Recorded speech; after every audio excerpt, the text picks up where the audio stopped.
भ्रष्ट सिस्टम के खिलाफ जो भी आवाज़ उठाएगा, जो भी इस भ्रष्ट सिस्टम का पर्दाफाश करेगा, जो भी इस भ्रष्ट सिस्टम से सवाल करेगा, उसको अपराधी बना दिया जाएगा और ज़रूरत पड़ने पर उसका एनकाउंटर कर दिया जाएगा। भ्रष्ट सिस्टम के जो पुलिसिया विभाग है वो अपने निकम्मापन को छुपाने के लिए भरत तिवारी का एनकाउंटर कर दिया कि असल में एनकाउंटर उनका होगा जो इस सड़े हुए सिस्टम से सवाल करेगी। असल में एनकाउंटर उसका होगा जो इस सड़े हुए सिस्टम का पर्दाफाश करेगा। सम्राट चौधरी, मुरैठा चौधरी का एक और बयान आया था कि अपराधी बिहार छोड़कर भाग जाए। हमें लगता है कि मुरैठा चौधरी जी को सबसे पहले अपनी पार्टी, अपने गिरेबान में झांक कर देख लेना चाहिए।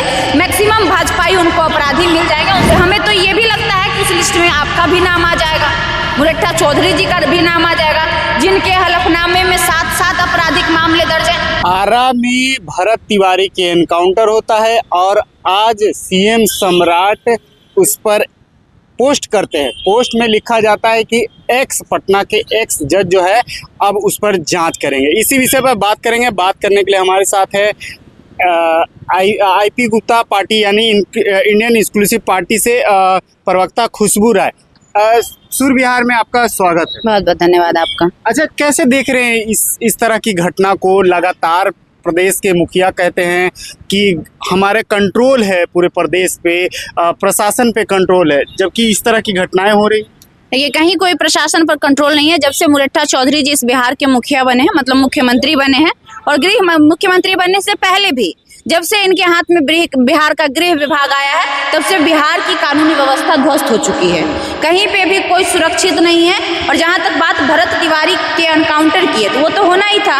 इस भ्रष्ट सिस्टम के खिलाफ जो भी आवाज़ उठाएगा, जो भी इस भ्रष्ट सिस्टम का पर्दाफाश करेगा, जो भी इस भ्रष्ट सिस्टम से सवाल करेगा, उसको अपराधी बना दिया जाएगा और ज़रूरत पड़ने पर उसका एनकाउंटर कर दिया जाएगा। भरत तिवारी जब आत्मसमर्पण करने के लिए तैयार था, जब उसने अपनी पिस्टल पुलिस के आगे फेंक दी थी, तो फिर एनकाउंटर की क्या ज़रूरत थी? लेकिन असल में ये जो पुलिस विभाग है, जो भ्रष्ट सिस्टम के जो पुलिसिया विभाग है, वो अपने निकम्मापन को छुपाने के लिए भरत तिवारी का एनकाउंटर कर दिया। क्योंकि भरत तिवारी अगर जीवित होते तो शायद वो लगातार इस आवाज़ को उठाते रहते। अब ये कह रहे हैं कि कुछ लोग ये दलील दे रहे हैं कि भरत तिवारी मानसिक विक्षिप्त थे, मतलब दिमागी हालत उनकी अच्छी नहीं थी। मैं पूछना चाहती हूँ कि क्या दिमागी हालत जिनकी अच्छी नहीं होती है वो सिस्टम से सवाल करता है? क्या उनको ये पता होता है कि सही क्या है, गलत क्या है? क्या उनको ये पता होता है कि एक प्रतिनिधि से क्या सवाल किया जाता है? जब आप उस लाइव वीडियो को देखेंगे, जिस वक्त उनका एनकाउंटर हुआ उससे पहले का वीडियो, वे इतने शालीनता से इस सरकार से अपना सवाल रख रहे हैं, जो हमें लगता है कि इस भारत के प्रत्येक जिम्मेदार नागरिक का सवाल होना चाहिए।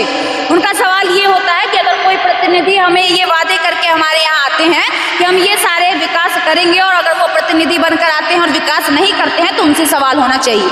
बस एक गलती थी भरत तिवारी की, उनका तरीका गलत था, लेकिन उनके इरादे और उनके सवाल गलत नहीं थे। लेकिन जब सवाल है ये कि भाई अगर आपको एनकाउंटर करना था, तो जब तक पिस्टल उनके हाथ में था तब सवाल बनता है एनकाउंटर करने का, लेकिन नहीं। मतलब इनका कहना है कि हमने, पुलिसिया विभाग का कहना है कि हमने आत्मसुरक्षा में एनकाउंटर किया। मतलब जब तक भरत तिवारी के हाथ में पिस्टल था, तब तक ये पुलिसिया निकम्मा पुलिस जो है सुरक्षित था, और जैसे ही उन्होंने पिस्टल फेंक दी तब ये असुरक्षित हो गए। इनके अनुसार से इतना घटिया और वाहियात लॉजिक हमने नहीं सुना है आज तक, जो लॉजिक इनके द्वारा दिया गया है। अब आ जाइए, अपराधी कहा जा रहा है उनको। तो क्या भरत तिवारी ने किसी का मर्डर किया था? तो जवाब है नहीं। क्या भरत तिवारी ने किसी का रेप किया था? तो जवाब है नहीं। क्या भरत तिवारी का नाम, एक आंकड़े आपके सामने रखना चाह रहे, 15 ऐसे मंत्री हैं जिन पे आपराधिक घटनाएं हैं अभी, जिस तरह से दैनिक भास्कर के रिपोर्ट आते हैं। 148 के आसपास, अभी मुझे पूरी आंकड़ा याद नहीं है, 148 के आसपास ऐसे एमएलए हैं जिन पे आपराधिक घटनाएं हैं। ऐसे समय में भरत तिवारी की हत्या यानी कि एनकाउंटर होना, जबकि इतने आपराधिक घटनाएं कई मंत्रियों और विधायकों पर हैं। फिर जबकि इन पे जिस तरह के आंकड़े निकल कर आए, उससे ये साफ पता चल रहा है कि भरत तिवारी पे कोई भी मुकदमे नहीं थे। देखिए, असल में यहाँ एनकाउंटर अपराधियों का नहीं हो रहा। मैं यही आपको समझाने का प्रयास कर रही थी कि असल में एनकाउंटर उनका होगा जो इस सड़े हुए सिस्टम से सवाल करेगी। असल में एनकाउंटर उसका होगा जो इस सड़े हुए सिस्टम का पर्दाफाश करेगा, और भरत तिवारी उनमें से एक थे। उन्होंने इस सवाल सरकार से सवाल किया, चाहे वो जवेनिया गांव से लेकर के बाढ़ को लेकर हो, चाहे वो अन्य सभी मुद्दों पर वो लगातार एक्टिव थे। जब भी कुछ होता था तो वो सोशल मीडिया से लेकर वहाँ के थाना एसपी तक आवेदन देकर उस समस्या का समाधान को लेकर सवाल उठाते थे। इसीलिए उस हिसाब से अगर आप अपराधी कह रहे हैं, सम्राट चौधरी, मुरैठा चौधरी का एक और बयान आया था कि अपराधी बिहार छोड़कर भाग जाए। हमें लगता है कि मुरैठा चौधरी जी को सबसे पहले अपने पार्टी, अपने गिरेबान में झांक कर देख लेना चाहिए। मैक्सिमम भाजपाई उनको अपराधी मिल जाएगा। उनसे आग्रह करूंगी कि आप सभी अपराधी भाजपाई को बिहार से सबसे पहले भगा दीजिए। हमें तो ये भी लगता है कि उस लिस्ट में आपका भी नाम आ जाएगा, मुरैठा चौधरी जी का भी नाम आ जाएगा, जिनके हलफनामे में 7 आपराधिक मामले दर्ज हैं। ये हम नहीं कह रहे हैं, आप जाइए 2000 अभी जो चुनाव हुआ है 2025 में, उनका हलफनामा निकलवा लीजिए, और उनके ऊपर 7 गो FIR है। और भी छोटा मोटा FIR नहीं है, दंगा का FIR है, मर्डर के चार्जेज हैं और रेपो का चार्जेज है। भले वो अब घसका दिया जाएगा, पेपर फाइल खसक जाएगा क्योंकि मुरैठा चौधरी अब महामहिम बन चुके हैं, लेकिन ऐसे ऐसे जघन्य अपराध के आरोप है जिस अपराध में आजीवन कारावास होता है या फांसी की सजा होती है। ऐसे ऐसे अपराध उनके ऊपर है। ये हम नहीं कह रहे, ये उनका हलफनामा कह रहा है। तो जब आप अपराधी को बिहार से भागने की बात कर रहे हैं, तो सबसे पहला नंबर तो आपका आएगा उस हिसाब से। अच्छा, एक अंतिम प्रश्न, जिस तरह से महागठबंधन लगातार प्रश्न उठाती है सवर्ण को लेकर के, आप सवाल उठाते रहे हैं, बहुजन की बात करते रहे हैं, ये देखा जाता है। अब भरत तिवारी पे इतना देखिए, असल में क्या है ना कि हम लोग हमेशा से सही को सही और गलत को गलत कहते हैं। हमारा जमीर और हमारा खून इस प्रकार का नहीं है कि हम लोग गलत को इसलिए सही बना दे, चाहे सही को इसलिए गलत बना दे क्योंकि वो तिवारी है या कोई सिंह है। लेकिन लगातार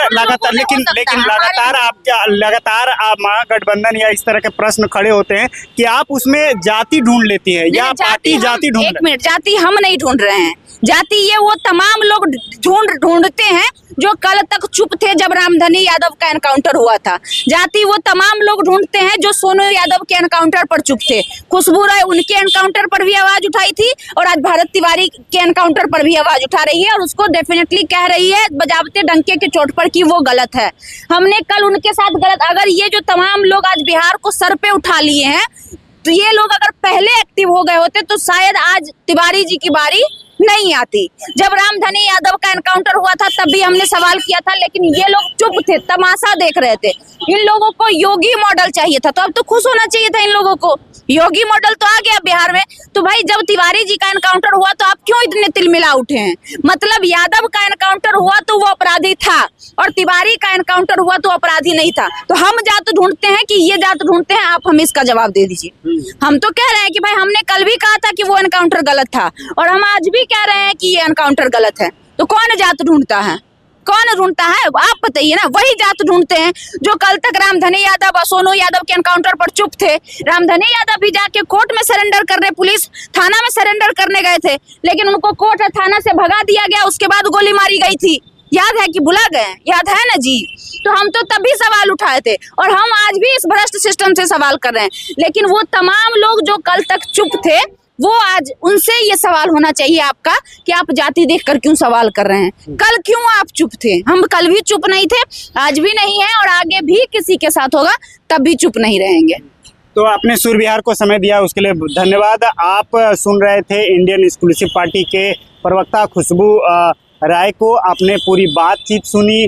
लगातार सवाल खड़े होते आ रहे हैं, महागठबंधन भी सवाल खड़े करते आ रही है इस भरत तिवारी मामले पर। आप क्या सोचते हैं? आप अपनी कमेंट बॉक्स में राय दे सकते हैं। तमाम खबरों के लिए देखते रहे सूर्य बिहार।